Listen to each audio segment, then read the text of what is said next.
All right, physics reaction video number 59. Let's get some light in here. Today I did a search for physics lecture notes and limited to just this week. And I found this, I think it's, the internal resistance of batteries. That sounds exciting. We've talked a lot before about how if you ignore that and use small resistance values, you get in trouble. So I'm curious to see what we see here. Today I'd like to talk to you about some new stuff. We want to talk about complications to the simple circuits that we learned last year. There are certain things that we taught you that are true in most circumstances, but are not always true. You know, it's a little long, but I wish that was my band name. I mean, we keep doing that to students, right? So here he's talking about the perfect batteries that we assume, but it's, kinetic energy isn't 1/2 mv squared, a momentum is not mv, and right, there's just so many things that turn out not to be true. So I love how he's setting that up right away and taking ownership of it. He said last year, so I'm guessing this might be, well, I mean, I was thinking college, but who knows? Who knows? Doesn't really matter. And if you don't understand where the model that we learned goes wrong, you're going to be in big trouble when those situations arise. So I'd like to take you a little farther with your understanding of circuits. So the first thing I want to remind you of is a simple parallel circuit. I taught you something that at first glance seems to be true, but when we look a little closer, we find out there are complications to this. So I have a 6-volt battery, and we know that these light. Wow, this is really great. A huge screen you can write on.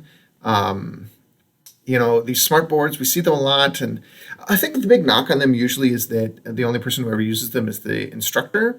But for this particular application, this is gorgeous. I love how huge it is. He's able to be he can make demonstrations and motions with his hands, which is much better than if you're just scribbling on a little sheet of paper. I noticed that a lot.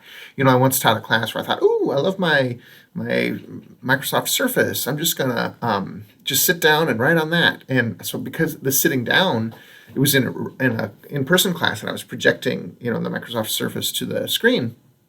But because I was sitting down, it felt weird. And so he's able to stand up, write on it, choose colors, obviously, annotate an image is what I'm guessing is happening here. I don't think that's a live shot of his bench. No, I don't think it is. So this is really cool. Light bulbs are all going to get 6 volts because they're hooked up in parallel, or so we thought. We know that when we take out one of the light bulbs, it does not affect the other light bulbs because each path is independent. They're each connected directly to the battery, so they each get the 6 volts of the battery. Seems simple. How do you get the 6 volts independent? Hang on. So watch this one. To the battery, it actually, so they each get the 6 it volts did. of the It battery. flashed a little bit. Seems simple. However, let's take another look at things. So I built the circuit using two 1.5 volt batteries. I've got 4 light bulbs hooked up in parallel, and I've got switches that will allow me to turn on one or more of the light bulbs at a time.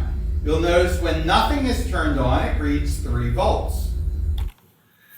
How does it read exactly 3 volts? That's surprising to me. So 2, I think you said AA batteries. Yeah, looks like this is AA right here. I mean, it should be in principle 3 volts. I'm just surprised that to 4 digits of precision, that's 3 volts. This is a really, really cool way to do it, though. I love these structures. I haven't used this particular one, but these things that make your life a little bit easier, especially when you have easy switches. This is really cool. You'll notice when I turn on the first light bulb, it's still 3 volts, kind of.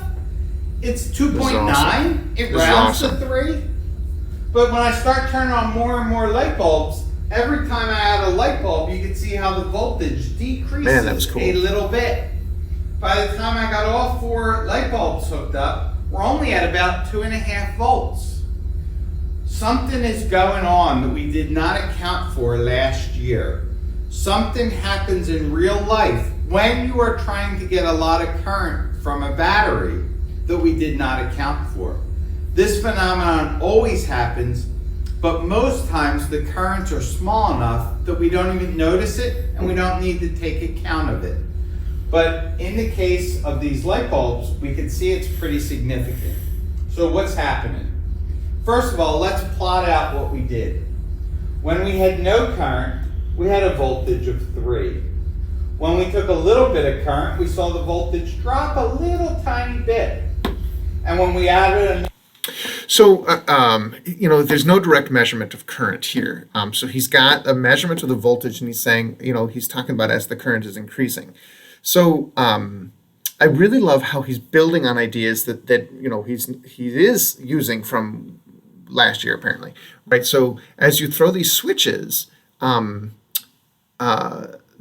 you're drawing more current from the battery because suddenly there's more light bulbs to light, right, when they're in parallel. So that idea that the more things you have in parallel, the more current you're drawing, is he's using it. So he's moving to the right and saying, oh, well, there's more current. And so it's interesting, right? Then when you set up a video and you say, hey, we're about to sort of look at something that wasn't quite right last year, we're really going to look at it subtly. So the direct evidence is on this axis here, this measurement that he made, but he's using indirect ideas, right? That, well, we know the current went up. I mean, good Lord, more light bulbs are lighting.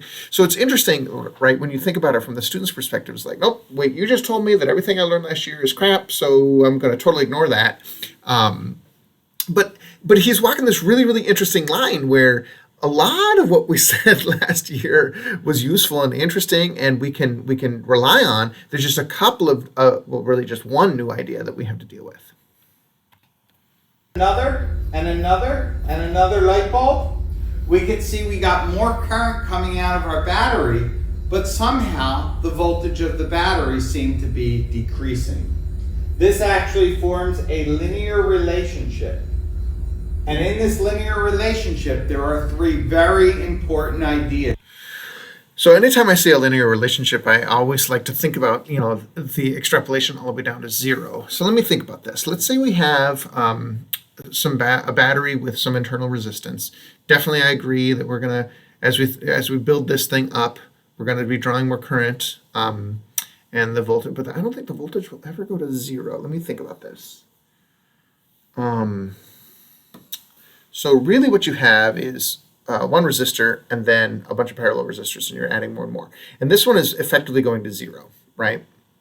So the resistance of these is effectively going to 0 because in parallel, if you put enough of them in parallel, it's basically 0. So you're left with just the internal resistance of the battery.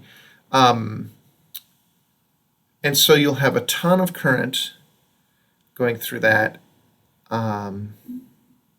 Okay, yeah. So, yeah, okay, sorry. So if we're measuring the voltage across this guy, then its voltage could actually go to 0. Could it go negative? No. Right? No, it's never going to turn around and go the other way. So I think this is more likely an asymptote, but certainly what he's talking about is this drop is reasonable. I'm thinking about how he's going to be able to get a measurement of this internal resistance. What he's really going to need is a measurement of this current. I'm not sure if he's going to do that or not. I'm trying to think if there's another way he could do it from this graph. Well, you don't know the x-axis, so I just don't think that's going to be possible. Although he knows the resistances of these light bulbs, I'm guessing. And so that might be enough. As you want to get from the graph.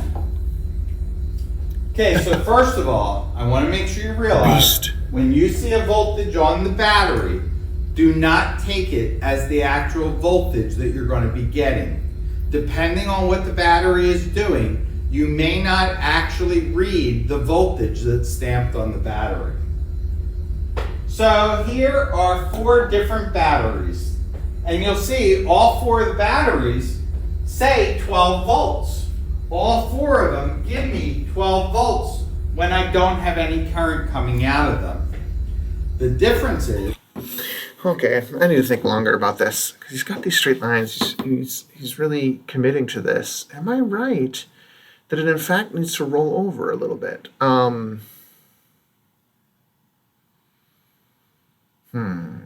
mean, I think I see what he's doing, right? He's trying to ask, which of these batteries has more internal resistance. That's where he's going. But The straight lines, I think, certainly work at first. I'm tempted to pause the video and grab my pencil, right? But that's an interesting temptation for students to have, right? Like, I am decently sure that there's a problem here, but I know if I would just let myself grab a pencil, I would have it figured out in a couple of seconds. It's really interesting.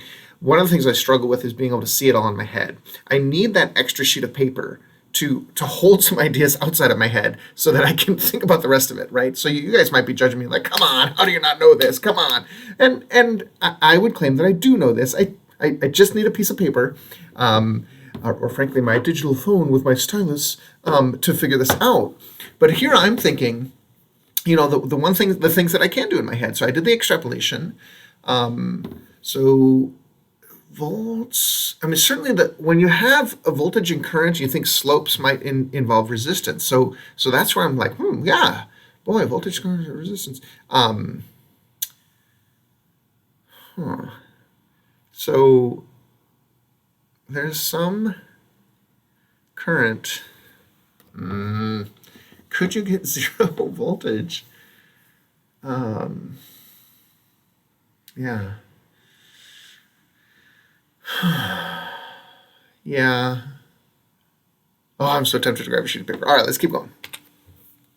All these batteries are not created the same. Yep. The purple one you can see barely changes as I pull more and more current out of it.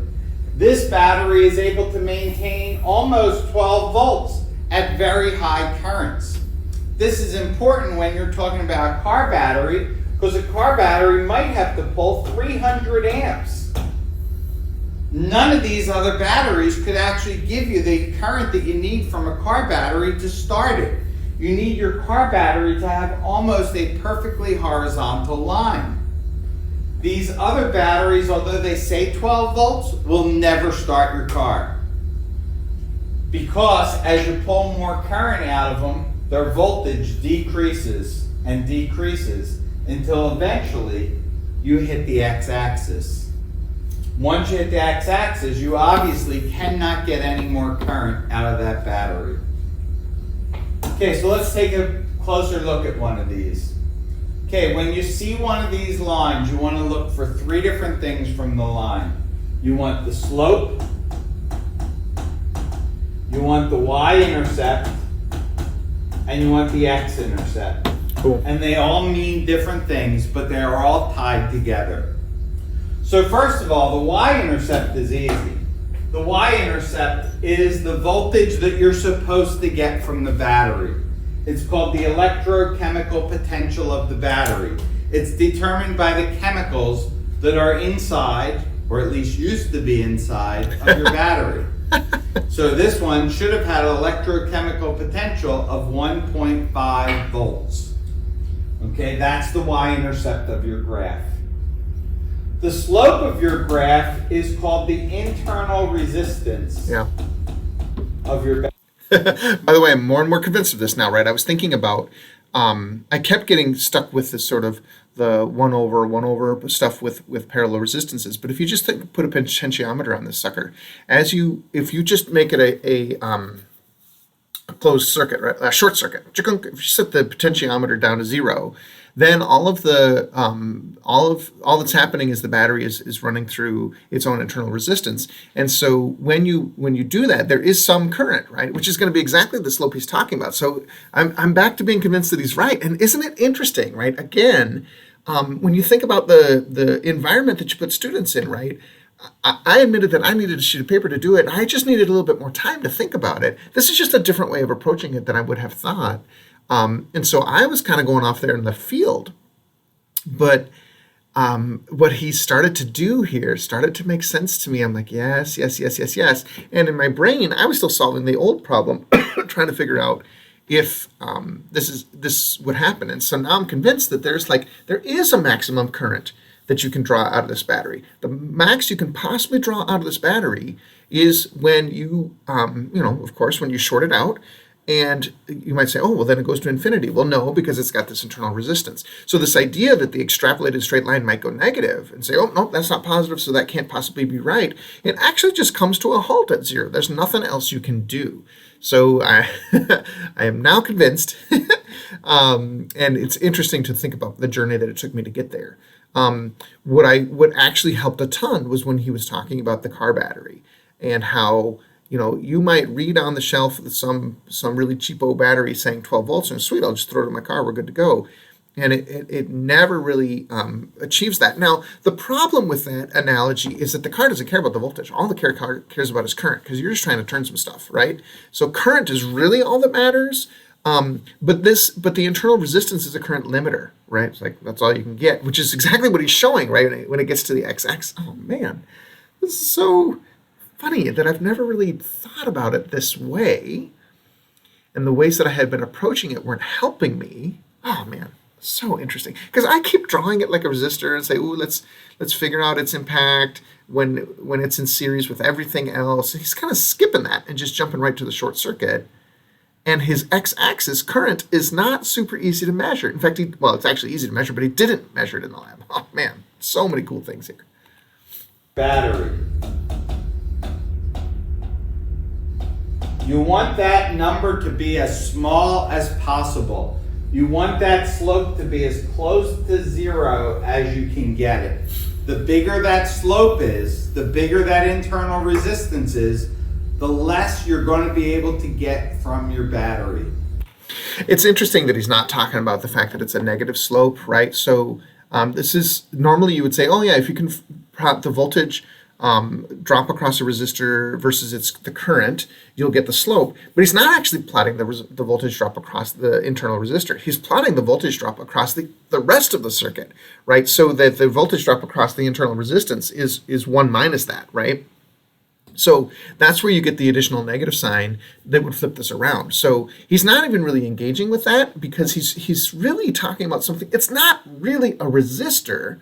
It's because I remember the first time this was taught to me, I'm like, why don't we just break it open and rip the resistor out? Why do they build those things with the resistor inside? That seems dumb. Let's just rip it out, right? It's not a resistor. It just happens to be able to be modelable mathematically like a resistor is, but to treat it like one can get you into trouble. And so I love how he's just jumping right to what you see outside of the battery. The more energy you're going to waste inside the battery. Finally, the x-intercept, and we don't even have an x-intercept yet, we have to go out much farther. That will give us the maximum current that we can get from our battery. So 3 important things. Hang on. So there's an interesting delay in this screen. Let's go back and see that. Watch him write this word max I and listen and watch to see when the characters show up. That will give us the maximum current that we can get from our battery. No, I guess it was pretty good. 3 important things, all related to the line that we get when we plot voltage versus current. So here's a battery that looks like it's great. The line looks almost horizontal. But notice we're only measuring 20 milliamps worth of current. At small currents, you don't even notice that there's a slope. So all the things we did last year, they work fine, so long as you keep your currents modest. However, if we were to try to expand this to bigger and bigger currents, we would see this is the same data, that this line actually does just extending the line. X-intercept, and it's pretty low.